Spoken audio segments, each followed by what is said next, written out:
Wakampasha habari kila alivyochanganya ndani ya Wagalilaya na dhabihu. Akawajibu na kuwaambia wadhania kuwa walikuwa wenye dhambi kuliko wengine, nanyi msipotubu mtaangamizwa hivyo hivyo, kwani hamna tofauti na walioangamizwa.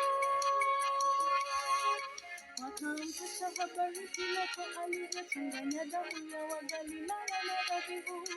Akawajibu na kuwaambia wadhania kuwa walikuwa wenye dhambi kuliko wengine, nanyi msipotubu mtaangamizwa hivyo hivyo, kwani hamna tofauti na walioangamizwa.